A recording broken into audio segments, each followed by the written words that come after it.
ಆತ್ಮಸಂತೃಪ್ತಿ ಕಾರ್ಯಕ್ರಮಗಳನ್ನು ವೀಕ್ಷಿಸುತ್ತಿರುವಂತಹ ನನ್ನ ಪ್ರಿಯ ಸಹೋದರ ಸಹೋದರರೇ, ದೇವರ ವಾಕ್ಯದ ಸತ್ಯವನ್ನು ಈ ದಿವಸದಲ್ಲಿ ನಾವು ಅಧ್ಯಯನ ಮಾಡ್ತಾ ಇದ್ದೇವೆ. ಪ್ರತ್ಯೇಕವಾಗಿ ನಮ್ಮ ರಕ್ಷಕನಾದಂಥ ಯೇಸು ಕ್ರಿಸ್ತನಲ್ಲಿ ದೇವರ ವಾಗ್ದಾನಗಳು ಅದು ನೆರವೇರುತ್ತಾ ಬಂದಿದೆ ಮತ್ತು ನೆರವೇರಬೇಕಾದಂಥ ವಿಷಯಗಳದು ಕೇವಲ ಕೆಲವು ಮಾತ್ರ. ಆದುದರಿಂದ ನಮ್ಮ ರಕ್ಷಕನಾದಂಥ ಯೇಸು ಕ್ರಿಸ್ತನು ದೇವರು ಮಾಡಿದಂಥ ವಾಗ್ದಾನಗಳನ್ನು ಪೂರೈಸಿದಂಥ ದೇವಕುಮಾರನಾಗಿದ್ದಾನೆ ಎಂಬುವಂಥದ್ದನ್ನು ತಿಳುಕೊಳ್ಳುವುದು ಬಹಳ ಪ್ರಾಮುಖ್ಯವಾದದ್ದು. ರೋಮಾಪುರದವರಿಗೆ ಬರೆದ ಪತ್ರ 8ನೇ ಅಧ್ಯಾಯ, ರೋಮಾಪುರದವರಿಗೆ ಬರೆದ ಪತ್ರ 8ನೇ ಅಧ್ಯಾಯ 28ನೇ ವಚನದಿಂದ 30ನೇ ವಚನದವರೆಗೆ ನಾವು ನೋಡಿಕೊಳ್ಳೋಣ. ರೋಮಾಪುರ 8ನೇ ಅಧ್ಯಾಯ 28ನೇ ವಚನದಿಂದ 30ನೇ ವಚನದವರೆಗೆ. ಇದಲ್ಲದೆ ದೇವರ ಸಂಕಲ್ಪದ ಮೇರೆಗೆ ಕರೆಯಲ್ಪಟ್ಟು ಆತನನ್ನು ಪ್ರೀತಿಸುವವರ ಹಿತಕ್ಕಾಗಿ ಎಲ್ಲ ಕಾರ್ಯಗಳು ಅನುಕೂಲವಾಗುತ್ತದೆ ಎಂದು ನಮಗೆ ಗೊತ್ತದೆ. ಯಾಕಂದರೆ ದೇವರು ತನ್ನ ಮಗನಿಗೆ ಅನೇಕ ಮಂದಿ ಸಹೋದರರಿದ್ದರು. ಅವರಲ್ಲಿ ಆತನ ಹಿರಿಯನಾಗಿರಬೇಕೆಂದು ಉದ್ದೇಶಿಸಿ ತಾನು ಯಾರನ್ನು ತನ್ನವರೆಂದು ಮೊದಲು ತಿಳುಕೊಂಡನೋ ಅವರನ್ನು ತನ್ನ ಮಗನ ಸಾರೂಪ್ಯವುಳ್ಳವರಾಗುವುದಕ್ಕೆ ಮೊದಲೇ ನೇಮಿಸಿದನು.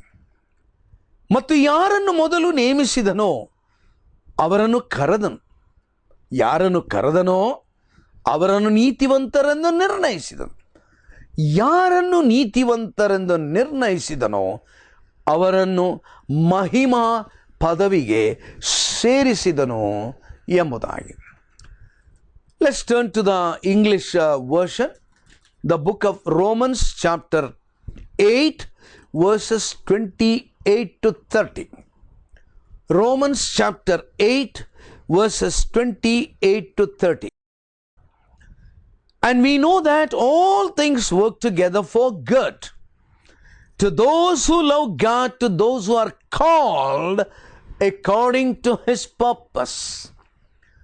For whom he foreknew, he also predestined to be conformed to the image of his Son, that he might be the firstborn among many brethren.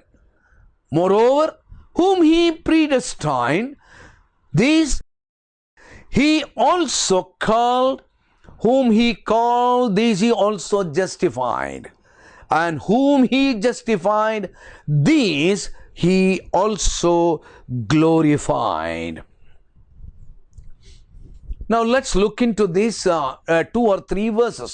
2-3 ವಚನಗಳನ್ನು ನಾವು ಸ್ವಲ್ಪ ಕ್ಲುಪ್ತವಾಗಿ ಮತ್ತು ಆಳವಾಗಿ ಆಲೋಚನೆ ಮಾಡುವುದಕ್ಕೆ ನಾವು ನಮ್ಮ ಮನಸ್ಸುಗಳನ್ನು ಸಿದ್ಧ ಮಾಡಿಕೊಳ್ಳೋಣ. Now look at that verse 28. And we know that all things work together for good to those who love God, to those who are the called according to his purpose. Now if you look into this verse very carefully, you know the word of God says, we know that God causes all things. God causes all things that is good. That is good. All things, you know, God causes for good. ದೇವರು ಎಲ್ಲವುಗಳನ್ನು ತಾನು ಯಾರನ್ನು ಕರೆದಿದ್ದಾನ ಅವರ ನಿಮಿತ್ತವಾಗಿ ಆತನದನ್ನು ಮಾಡುತ್ತಾನೆ. He does it for their good. Now in his providence, you know, God orchestrates every event in life.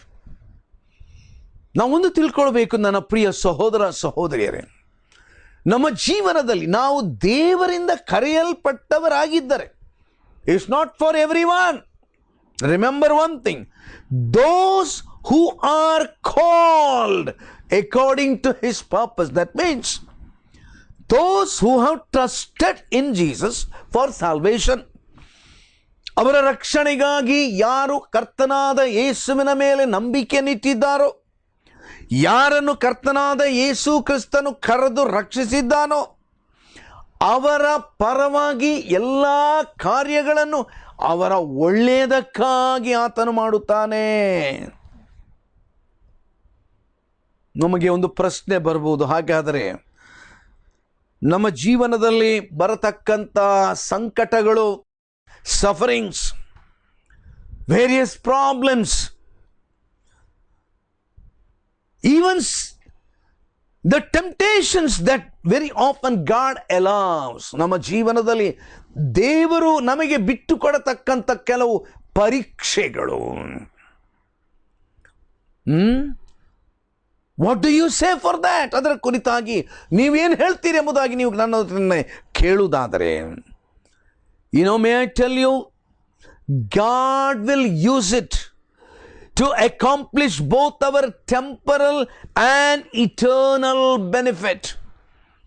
ದೇವರು ನಮ್ಮ ಇಹಲೋಕದ ಮಾತ್ರವೇ ಅಲ್ಲ, ಪರಲೋಕದ ಒಳ್ಳೆಯದಕ್ಕೋಸ್ಕರವಾಗಿ ಆತನು ಅದನ್ನು ಮಾಡುತ್ತಾನೆ ಎಂಬುವಂಥದ್ದನ್ನು ನಾವು ಮರೆಯಬಾರದು.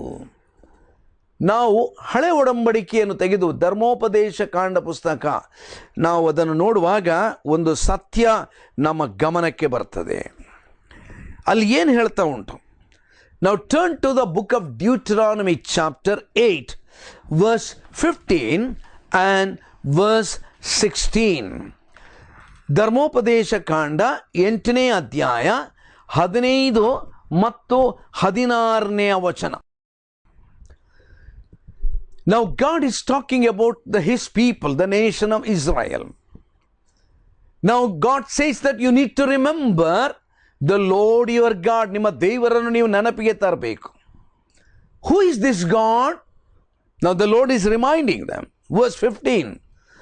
Who led you through that great and terrible wilderness, in which were fiery serpents and scorpions and thirsty land, where there was no water?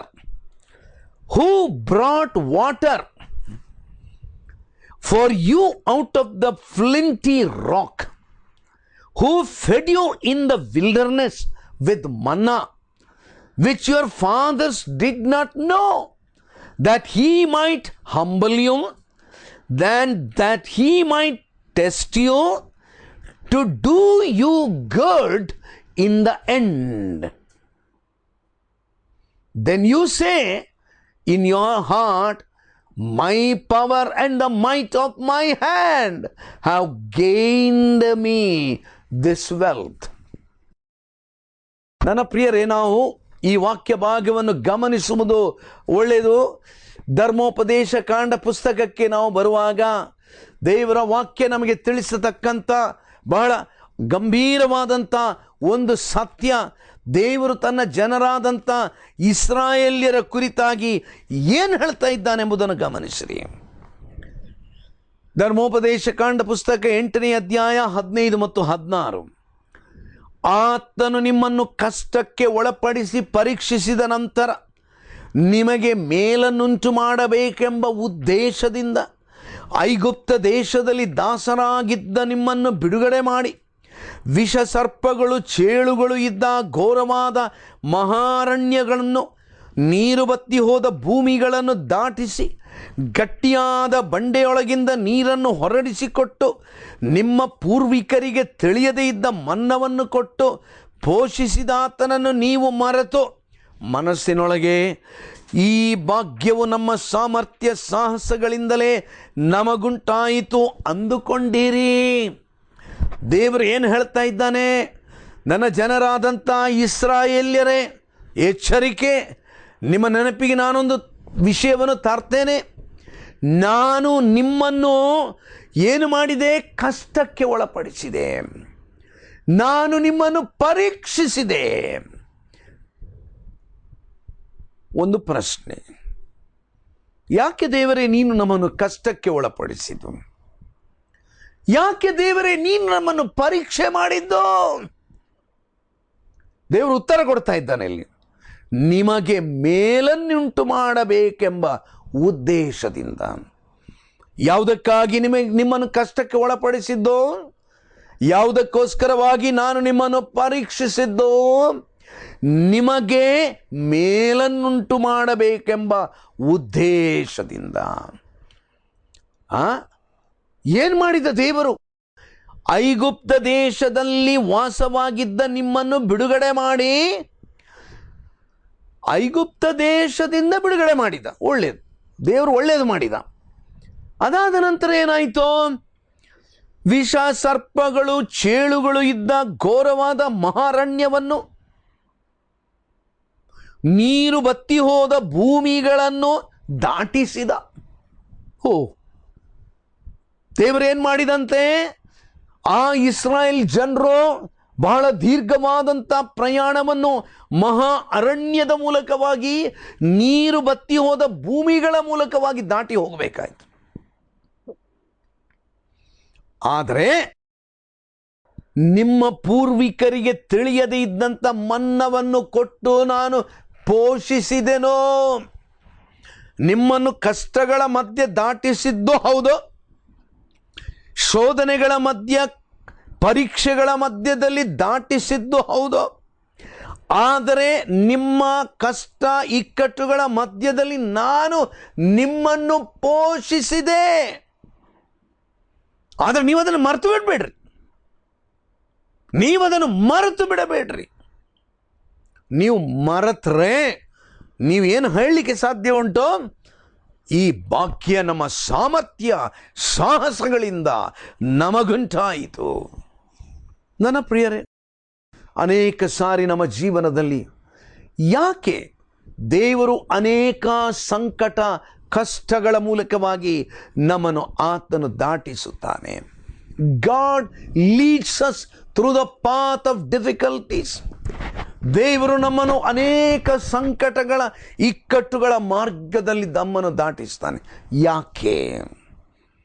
ನನ್ನ ಪ್ರಿಯರ, ಅನೇಕ ಸಾರಿ ನಾವು ನೆನೆಸುವುದು, ನಾನು ಯೇಸುವನ್ನು ನಂಬಿದರೆ, ನಾನು ಯೇಸುವನ್ನು ಹಿಂಬಾಲಿಸಿದರೆ ನನಗೆ ಕಾಯಿಲೆ ಬರಬಾರ್ದು, ನನಗೆ ಕಷ್ಟ ಬರಬಾರ್ದು, ನನಗೆ ತೊಂದರೆ ಆಗಬಾರ್ದು, ನನಗೆ ಯಾವ ಸಮಸ್ಯೆ ಉಂಟಾಗಬಾರ್ದು, ನನ್ನ ಜೀವನದಲ್ಲಿ ಏನು ಕೊರತೆ ಆಗಬಾರ್ದು, ನನಗೆ ಎಲ್ಲ ಅನುಕೂಲ ಆಗಬೇಕು. ಒಳ್ಳೆ ದೇವರೇನು ಹೇಳ್ತಾನೆ ಗೊತ್ತಾ? ಒಂದು ವೇಳೆ ಈ ಎಲ್ಲ ಅನುಕೂಲತೆಗಳ ಮೇಲೆ ಅನುಕೂಲತೆಗಳು ಮಾತ್ರ ನಿನಗೆ ಇದ್ದರೆ, ನಾಳಿನ ದಿವಸದಲ್ಲಿ ನೀನೇನು ಹೇಳ್ತಿ? ನೋಡಪ್ಪ, ನನ್ನ ವಿದ್ಯೆ, ಬುದ್ಧಿ, ಜ್ಞಾನ, ಬಲ, ಸಾಮರ್ಥ್ಯ ಇವುಗಳಿಂದ ನಾನೆಷ್ಟು ಸುಖವಾಗಿದ್ದೇನೆ, ನಾನೆಷ್ಟು ಆರಾಮವಾಗಿದ್ದೇನೆ. ನಿನ್ನ ಜೀವನದಲ್ಲಿ ಆರೋಗ್ಯವನ್ನು ಕೊಟ್ಟವನು ನಾನು. ನಿನ್ನ ಜೀವನದಲ್ಲಿ ಕಷ್ಟಗಳ ಮಧ್ಯದಲ್ಲಿ ದಾಟಿ ಹೋಗುವಾಗ ನಿನಗೆ ಬಿಡುಗಡೆಯನ್ನು ಕೊಟ್ಟವನು ನಾನು ಎಂಬುದನ್ನು ನೀನು ಮರೆಯಬಾರದು.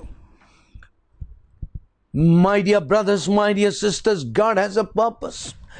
When God allows you to go through different paths, different situations, that's why the book of Romans chapter 8 verse 28, what Paul is telling, ರೋಮಾಪುರ 8ನೇ ಅಧ್ಯಾಯ 28ನೇ ವಚನದಲ್ಲಿ ಆತನು ಹೇಳುವಂತಹದ್ದು, and we know that all things work together for good to those who love God. All things will work together for good for those who are called by God, not for everyone. This promise is not for the entire world. Sorry, no. This promise is for those who have put their trust in Jesus for their salvation. ತಮ್ಮ ರಕ್ಷಣೆಗಾಗಿ ಯೇಸು ಕ್ರಿಸ್ತನ ಮೇಲೆ ನಂಬಿಕೆ ನಿಟ್ಟವರಿಗೆ, for those who are called. Now, as always in the New Testament epistles, Now this call is God's effectual calling of his elect that brings them to salvation. ದೇವರು ಯಾರನ್ನು ತನ್ನ ಆ ರಕ್ಷಣೆಯ ಜ್ಞಾನಕ್ಕೆ ನಡೆಸಿದ್ದಾನೋ ಅವರ ಕುರಿತಾಗಿ ದೇವರು ಅವರ ಒಳ್ಳೆತಿಗಾಗಿ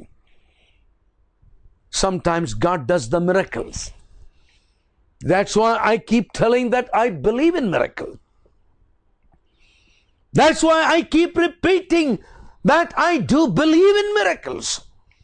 Our God is a God of miracles. And I have personally experienced the miracle. ನನ್ನ ಜೀವನದಲ್ಲಿ ಅನೇಕ ಅದ್ಭುತಗಳನ್ನು ನಾನು ಅನುಭವಿಸಿದ್ದೇನೆ. I thank God for many miraculous ways that God has saved me. I thank God for the miraculous health that God has given me. I praise God. I give him thanks. I never disbelieve God's miracle. Our God is a God of miracles. I affirm again and again and again that our God is a God of miracle. But there is a big but. You know what God says?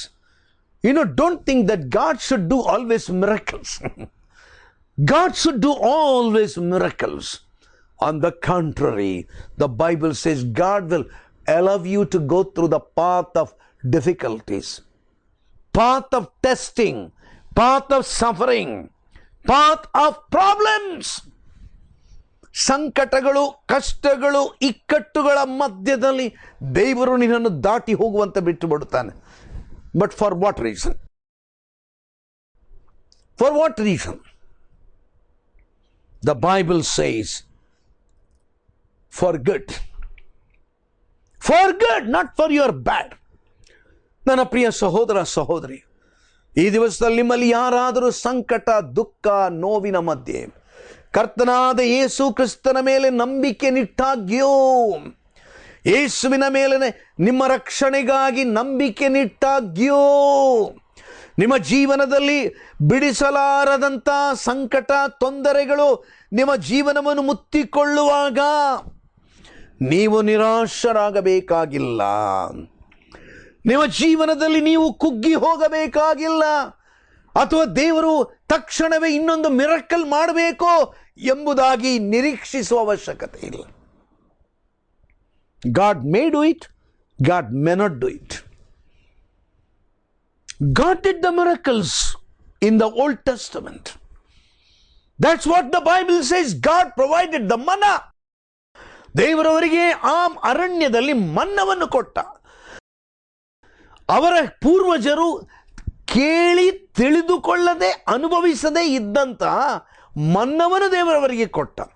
Our God is a God who is able to provide something new, what your own ancestors have not experienced. And that is what the Bible says. And then the scripture says, for whom he foreknew. For whom he foreknew.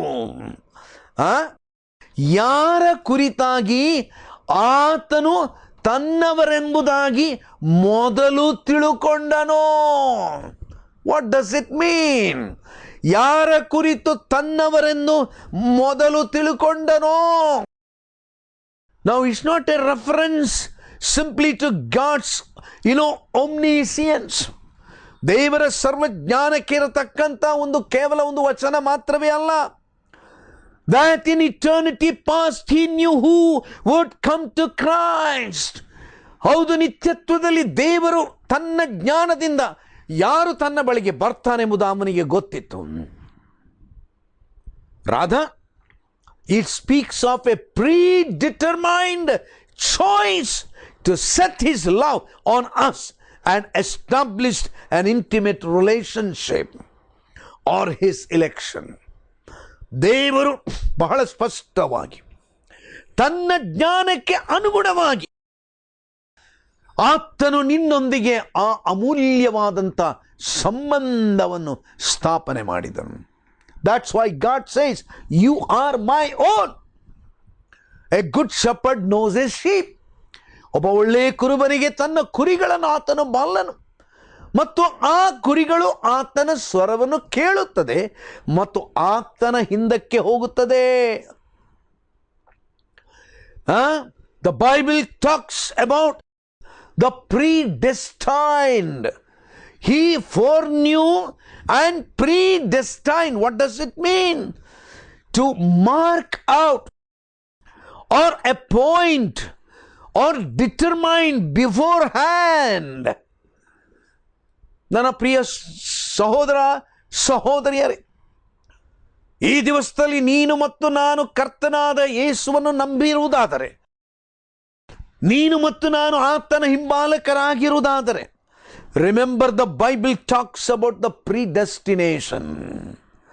ಆತನು ನಿಮ್ಮನ್ನು ತನ್ನ ಜ್ಞಾನಾನುಸಾರವಾಗಿ, ತನ್ನ ಆ ಕಾಲ ಮುಂಚಿತವಾಗಿಯೇ ಆತನು ನಿಮ್ಮನ್ನು ಆತನು ಆರಿಸಿಕೊಂಡನು.